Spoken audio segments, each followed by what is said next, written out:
সবুজ বন্ধু রোপা গাছের গল্প। এক ছিল ছোট্ট গ্রাম, নাম তার সবুজপুর। গ্রামটা একসময় খুবই সুন্দর ছিল। চারদিকে ছিল উঁচু উঁচু গাছ, পাখির ডাক, ঠান্ডা ছায়া আর বিশুদ্ধ বাতাস।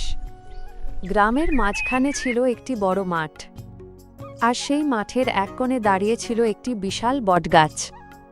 গ্রামের মানুষ ভালোবেসে তাকে ডাকত রোপা গাছ বলে।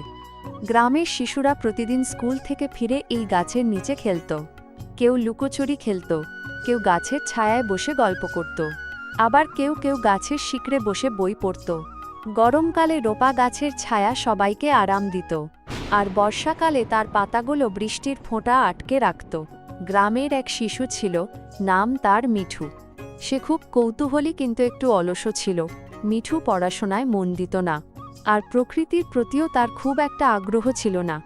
সে ভাবত, গাছ তো এমনিতেই আছে, এগুলোর আবার কি দরকার। একদিন স্কুলে শিক্ষিকা বললেন, বাচ্চারা, আগামী সপ্তাহে বৃক্ষরোপণ দিবস। সবাইকে একটি করে গাছ লাগাতে হবে এবং তার যত্ন নিতে হবে। সবাই খুশি হলেও মিঠু মুখ বাঁকিয়ে বলল, গাছ লাগিয়ে কি হবে? এতে তো আমার কোনো লাভ নেই। এই কথা শুনে তার বন্ধু রিনা বলল, তুই জানিস না বলেই এমন বলছিস, গাছ আমাদের অনেক উপকার করে। মিঠু হাসল কিন্তু কিছু বলল না। সেই রাতে মিঠু ঘুমাতে গিয়ে অদ্ভুত এক স্বপ্ন দেখল। সে আবার রোপা গাছের নিচে দাঁড়িয়ে আছে।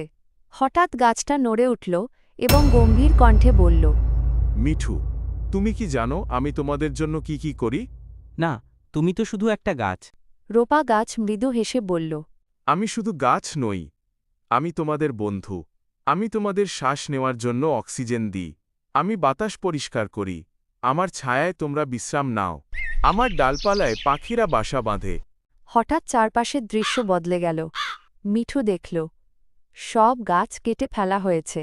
সূর্যের তাপ প্রচণ্ড, বাতাস গরম, চারদিকে ধুলো, মানুষ হাঁপাচ্ছে, পাখি নেই, নদী শুকিয়ে গেছে। এমন কেন হলো? কারণ মানুষ গাছের মূল্য বোঝেনি, তারা গাছ কেটে ফেলেছে, কিন্তু নতুন গাছ লাগায়নি। এরপর দৃশ্য আবার বদলালো। এবার মিঠু দেখল সবুজে ভরা গ্রাম। শিশুরা হাসছে, পাখিরা উড়ছে, নদীতে পানি টলমল করছে, মানুষ সুস্থ ও সুখী। এই সুন্দর পৃথিবী গাছের কারণেই সম্ভব। হঠাৎ মিঠুর ঘুম ভেঙে গেল। সে ঘামে ভিজে গেছে, কিন্তু তার মন বদলে গেছে। সে সিদ্ধান্ত নিল, সে গাছ লাগাবে এবং যত্ন নেবে।